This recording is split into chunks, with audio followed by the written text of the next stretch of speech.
काय म्हणजे काल 85 अशी घोषणा केली. तर तुम्ही आता 270 म्हटले गेलेली आहे. तुम्ही 285 मोजा ना. 255 अरे आहे. कधीतरी आकडे मोजताना आमच्याकडे काय खोक्यांचा हिशोब नसल्यामुळे बरं का 50 खोके 100 खोके हा हिशोब नाही. 85 आम्ही सांगितलं.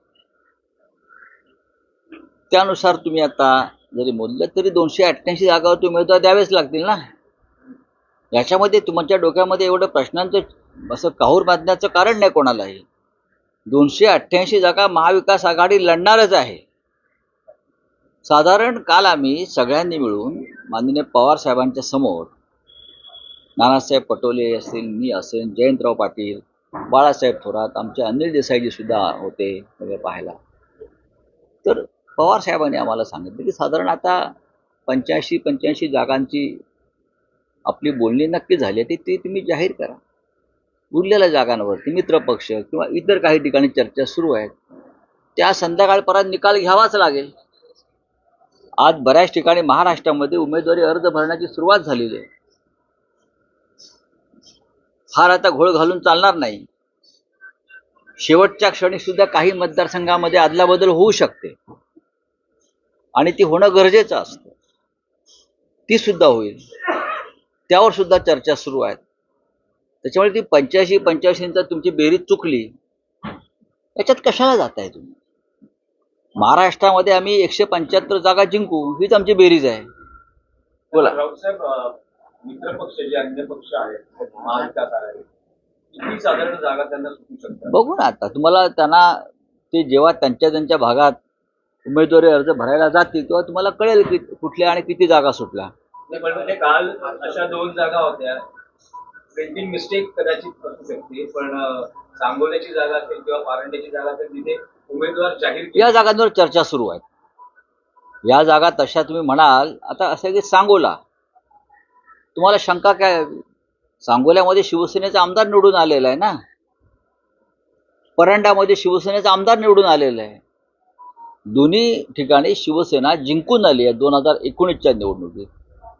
त्या जागांवर चर्चा सुरू असेल पडद्यामागे. बघा, इथे सीट टू सीट चर्चा मीडियात चर्चा होत नाही. 288 जागा जर तुम्ही प्रश्न विचाराल तुम्ही तर प्रत्येक सीटवरती इथे कशी काय चर्चा करणार. ते शक्य आहे का.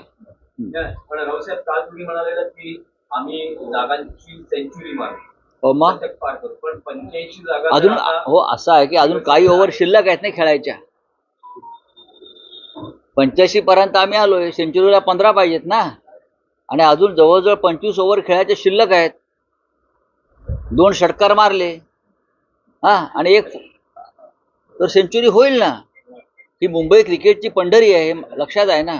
इथे वानखेडेवरती मुंबईत कोण कधी सेंचुरी मारेल सांगता येत नाही.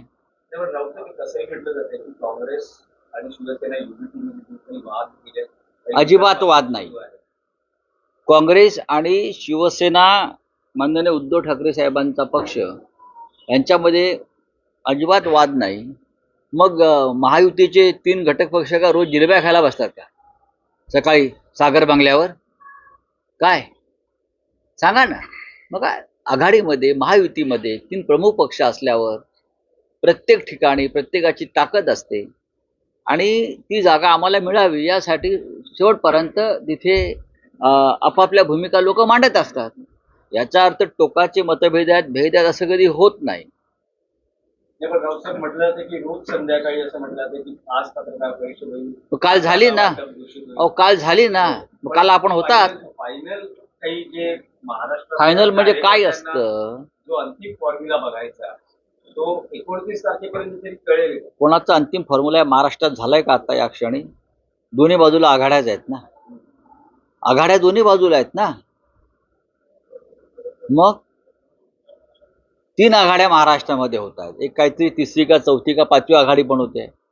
तिथे सुद्धा जागा वाटप सुरळीत पार पडणार नाही काही नसलं तरी. श्रीगोंद्यातली जी एक जागा आहे ज्यात साजन पाचपुतेंसाठी युबीटी आग्रही होती, राहुल जगतापांसाठी पवार गट आग्रही होता आणि आता जागा दुसऱ्याच व्यक्तीला दिली गेली. हा पक्षाचा प्रश्न आहे.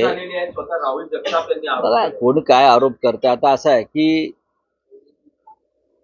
आता बेलापूरमध्ये संदीप नाईक 1 तासापूर्वी आले आणि त्यांना उमेदवारी दिली की नाही? त्यांच्यावरती आरोप करून चालतोय का त्यांच्या वरिष्ठांवरती? जागा कशी दिली का विकली? हा पक्षाचा प्रश्न आहे, कोणाला जागा द्यायची. आता इथे सिंदखेड्यामध्ये राजेंद्र शिंगणे आघाडी पण होते, तिथे सुद्धा जागा वाटप सुरळीत पार पडणार नाही काही नसलं तरी. श्रीगोंद्यातली जी एक जागा आहे ज्यात साजन पाचपुतेंसाठी युबीटी आग्रही होती, राहुल जगतापांसाठी पवार गट आग्रही होता आणि आता जागा दुसऱ्याच व्यक्तीला दिली गेली आहे. हा पक्षाचा प्रश्न आहे. स्वतः राहुल जगताप यांनी बघा कोण काय आरोप करते. आता असं आहे की आता बेलापूरमध्ये संदीप नाईक 1 तासापूर्वी आले आणि त्यांना उमेदवारी दिली की नाही? त्यांच्यावरती आरोप करून चालतोय का त्यांच्या वरिष्ठांवरती? जागा कशी दिली का विकली? हा पक्षाचा प्रश्न आहे, कोणाला जागा द्यायची. आता इथे सिंदखेड्यामध्ये राजेंद्र शिंगणे 10 तासापूर्वी आले आणि उमेदवारी दिली ना, मग आरोप करायचे. स्वतः नगर जिल्ह्यामध्ये विद्यमान खासदार निलेश लंके कालपर्यंत दुसऱ्या पक्षात होते, आज आले पवार साहेबांच्या पक्षात खासदार झाले. जिंकण्याची क्षमता हे गृहीत धरून उमेदवारी दिल्या जातात.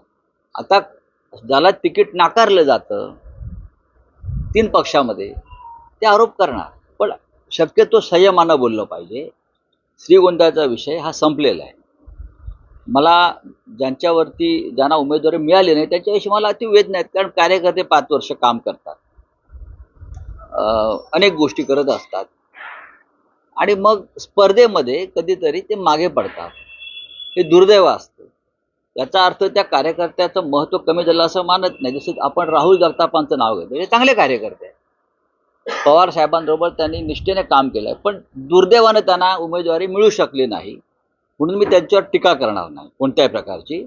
नक्कीच आम्ही त्याची अशा अनेक मतदारसंघामध्ये अशा ज्या उमेदवारांना डावलण्यात गेले किंवा उमेदवारी मिळू शकली नाही, ते कोणत्याही पक्षाचे असू द्या, सरकार आल्यावर त्यांची भरपाई केली जाईल. साधारणतः मीडियामध्ये त्या पद्धतीने करेक्ट करावी की 12 जागा विदर्भातल्या आहेत ज्यावर अजून एकमत नाहीये, त्यावर चर्चा सुरू आहे, आणि 3 जागा मुंबईतल्या आहेत. ही वस्तुस्थिती आहे का? नाही. मला असं वाटतं की जवळजवळ एखाद दुसरा अपवाद वगळता काही ठिकाणी आता फक्त जागांचे बदल होऊ शकतात आपापसात. काही ठिकाणी अचानक उमेदवार बदलावे लागतात नवीन माहिती आल्यामुळे. याच्या पलीकडे फार काही घडेल असं मला वाटत नाही, कारण कालपासून उमेदवारी अर्ज भरण्याला सुरुवात झाली आणि आज सगळ्यांचाच मुहूर्त आहे महाराष्ट्रामध्ये. आज सगळ्यांचाच मुहूर्त आहे. आणि सर तर आकड्यावरती न जाता मेरिटवरती आम्ही शंभर ते 105 जागा. वडेट्टीवार हे खूप हुशार विद्वान गृहस्थ आहेत. ते विरोधी पक्षनेते आहेत. अनेक काळ त्यांनी शिवसेनेमध्ये काम केलेलं आहे. आता काँग्रेस पक्षाचे नेते आहेत. मेरिटवरती बोलतायत, त्यांचं स्वागत आहे. राहुल साहेब, महाराष्ट्रातली जी एक हाय प्रोफाईल लढत आहे माही मतदारसंघ, त्यात अमित ठाकरे आहेत आणि दोन्ही शिवसेनेनं उमेदवार दिले. काल अमित ठाकरे यांना प्रतिक्रिया विचारली असता लोकसभेत मोदींना पाठिंबा, यापूर्वी 2019ला आदित्य ठाकरे यांना बिनशर्त पाठिंबा, म्हणजे उमेदवार न देता पाठिंबा. आम्ही कुठल्याही उपकारांच्या परतफेडीच्या अनुषंगाने कधी मदतीची अपेक्षा करत नाही असं त्यांनी म्हटलं. आम्ही लढायला सज्ज आहोत. निवडणुकीत लढावंच लागतं. निवडणूक हे युद्ध आहे आणि महाराष्ट्रामध्ये ही निवडणूक एका महायुद्धासारखी लढली जाईल. फक्त या राज्याची जनता एवढंच बघेल, महाराष्ट्र द्रोह्यांना कोण मदत करते, प्रत्यक्ष अप्रत्यक्ष. कालपर्यंत जे अमित शहा आणि मोदींना महाराष्ट्रात पाय देऊ ठेवू नका अशा गर्जना करत होते, ते अप्रत्यक्षपणे मोदी आणि शहांना हा महाराष्ट्र गिळता यावा यासाठी मदत तर करत नाहीत ना. हे या राज्याची जनता यावेळेला काळजीपूर्वक पाहणार आहे. शिवसेना हा असा पक्ष आहे ज्याने कधीही महाराष्ट्र द्रोह्यांशी हात मिळवणी केली नाही. छातीवर वार झेलले महाराष्ट्रासाठी लढत राहिली, यापुढे लढत राहील. या लढाईत जे आमच्याबरोबर येतील ते महाराष्ट्राचे, आणि जे आमच्याबरोबर येणार नाहीत ते महाराष्ट्राच्या शत्रूंना मदत करत होते निर्णायक क्षणी, याची नोंद या राज्याच्या इतिहासात होईल. राऊतसाहेब, आज आदित्य ठाकरे अर्ज भरत आहे. 2019च्या तुलनेनं ही लढाई तशी सोपी नाही, कारण 2019ला अनेक राजकीय लोकांना आपल्या पक्षात घेतलं गेलं, अनेक पद्धतीनं व्यूहरचना आखली गेली. यावेळेस थेट लढत आहे. वरळी मनसेचाही उमेदवार आहे, शिंदे शिवसेनाही उमेदवार देण्याच्या, म्हणजे महायुती ही उमेदवार मी देण्याच्या. एवढंच म्हणालो की या निवडणुकीमध्ये शिवसेना, मशाल म्हणजे उद्धव ठाकरेंचा पक्ष हा महाराष्ट्राच्या हितासाठी उभा आहे. आम्ही उभे नसून महाराष्ट्र उभा आहे निवडणुकीला, असं आम्ही मानतो. आणि आमच्या विरुद्ध जे उभे आहेत ते दिल्लीची चाकरी करणारे लोक आहेत. त्यांना महाराष्ट्राच्या हिताशी काही घेणं देणं पडलेलं नाही. खरं म्हणजे यावेळेला महाराष्ट्रानं एक व्हायला हवं होतं. आदित्य ठाकरे अर्ज भरत आहे. 2019च्या तुलनेनं ही लढाई तशी सोपी नाही, कारण 2019ला अनेक राजकीय लोकांना आपल्या पक्षात घेतलं गेलं, अनेक पद्धतीनं व्यूहरचना आखली गेली. यावेळेस थेट लढत आहे. वरळी मनसेचाही उमेदवार आहे, शिंदे शिवसेनाही उमेदवार देण्याच्या, म्हणजे महायुती ही उमेदवार मी देण्याच्या. एवढंच म्हणालो की या निवडणुकीमध्ये शिवसेना, मशाल म्हणजे उद्धव ठाकरेंचा पक्ष हा महाराष्ट्राच्या हितासाठी उभा आहे. आम्ही उभे नसून महाराष्ट्र उभा आहे निवडणुकीला, असं आम्ही मानतो. आणि आमच्या विरुद्ध जे उभे आहेत ते दिल्लीची चाकरी करणारे लोक आहेत. त्यांना महाराष्ट्राच्या हिताशी काही घेणं देणं पडलेलं नाही. खरं म्हणजे यावेळेला महाराष्ट्रानं एक व्हायला हवं होतं, तरच हे महाराष्ट्राचं दिल्लीचं सुलतानी संकट आपण रोखू शकू. पण दुर्दैवानं अनेकांना दिल्लीश्वराने विकत घेऊन निवडणुकीत उभं केलेलं आहे. शिवडीमध्ये काय करणार आहात? कारण अजूनही उमेदवार दिला नाही. एक्झिस्टिंग सगळ्या आमदारांना उमेदवारी दिली जाईल असं एक चित्र होतं, पण अजूनही अजय चौधरी यांची उमेदवारी जाहीर अजय झाली नाही. चौधरी हे पक्षाचे नेते आहेत. अजय चौधरी गेले 10 वर्षापेक्षा जास्त काळ आमदार आहेत. वरिष्ठ आमचे सहकारी आहेत. परळ हा शिवसेनेचा किंवा शिवडी हा शिवसेनेचा बालेकिल्ला आहे. तेव्हा तिथे काय होईल ही कोणी चिंता करू नये. हो गया, बोलिए. कल आप लोगों ने फॉर्मूला का ऐलान किया, मुख्य तौर पर उसमें थोड़ा कंफ्यूजन ये है कि अब तक आप लोग की लिस्ट आई नहीं है, तो क्या कब तक expect देखिए, कर रहे हो? शिवसेना ऑफिशियली की भी लिस्ट जारी नहीं करेंगे. कल ट्विटर पर एक लिस्ट आई है, उसमें बहुत करेक्शंस है, वो करना पड़ेगा, वो आज हो जाएगा. लेकिन 3 पार्टी के लगभग 85 जो क्षेत्र है उस बारे में हमारा एक मत हुआ है. और बाकी के जो बचे हैं विधानसभा, उसके ऊपर अब शाम तक पूरा निर्णय हो जाएगा. हमारे कोई छोटे छोटे दल है, हमारे मित्र हैं, उनको भी सीटें देनी पड़ेगी. उस बारे में भी चर्चा हो रही है. कल ऐसे भी अखबारों ने कुछ रिपोर्ट किया है कि लगभग ये महाविकास आघाड़ी टूटते रह गई. नहीं। पवार साहब के इंटरवेंशन के बाद मामला थोड़ा ठीक हुआ है. क्या जानकारी आप लोग की कल बैठक में हुई? क्या ऐसी अफवाहें उड़ती रहती है, ये हवाबाजी पतंगबाजी चलती रहती है. जरूर कल हम पवार साहब के सामने बैठे थे. पवार साहब ने हमें गाइड किया, उद्धव ठाकरे साहब ने भी फोन पर गाइड किया.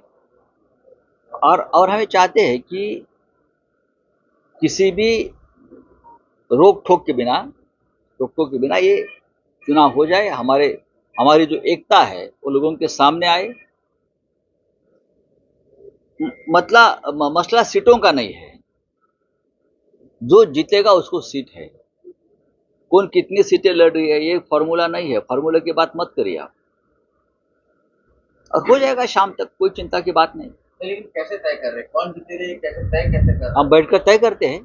क्या निकट लगाए जा रहे हैं? क्योंकि अब तो वो हमारा निकष हमारे पास रहेगा ना, हम कर लेंगे. हमें मालूम है, हमें 50 साल से चुनाव लड़ रहे हैं हम लोग, हमको पता है. आपने एक बीच में स्टेटमेंट दिया था कि लगभग सेंचुरी इस बार शिवसेना सीटों के बंटवारे के मामले में मारेगी. वैसे स्थिति दिख नहीं रही. देखो, सेंचुरी के नजदीक हम आए हैं. अब 2-4 सिक्सर मार देंगे, सेंचुरी हो जाएगी ना. 85 तक पहुंच गए ना. और अभी तक खेल रुका नहीं है, मैच खत्म नहीं हुए हैं, और एक दिन है मैच. तो जो बचे हुए रन्स है वो निकाल देंगे हम. सर, 2019 में जब आदित्य ठाकरे पहली बार चुनाव लड़े थे वक्त राज ठाकरे ने उनकी पार्टी ने वहाँ कोई उम्मीदवार नहीं दिया था। इस बार उनकी पार्टी की तरफ से अमित ठाकरे को माही विधानसभा से टिकट दिया देखिए, जा रहा है। आप लोग की तरफ से अमित उम्मीदवार ठाकरे दिया जी हमारा ही घर का बेटा है और चुनाव लड़ने का सबको अधिकार है, चाहे पार्टी अलग हो, विचार अलग हो, लेकिन लोकतंत्र में आप चुनाव लड़ सकते हैं। चलिए, थँक्यू। सर, एक मराठीत प्रश्न आहे की असं म्हटलं जातं की जागा वाटपावरून महाविकास आघाडी आणि महायुती इतका संघर्ष या काळात बघायला मिळाला. तर ज्यावेळेस निकाल लागतील त्यावेळेस मुख्यमंत्री पदावरून जो काही संघर्ष असेल त्यावर कल्पना न केलेली जाईल. असं काही कल्पनेचा विश्वास राहण्याची गरज नाही. महाविकास आघाडीचाच मुख्यमंत्री होईल हे मी आता इथे ठासून सांगतो. उद्धव ठाकरे होतील. तुम्हाला 23 तारखेला सकाळी 11 वाजता मी सांगेन मुख्यमंत्री कोण होत आहे, पण होणार महाविकास आघाडीचाच. पण तो शिवसेना युनिटीचा असेल की आज सगळे अर्ज फॉर्म भरून जाऊ द्या. माघारीचा दिवस संपला की तुम्हाला मी सांगतो. प्रधानमंत्री आणखी राष्ट्रपतींची भेट देत आहे.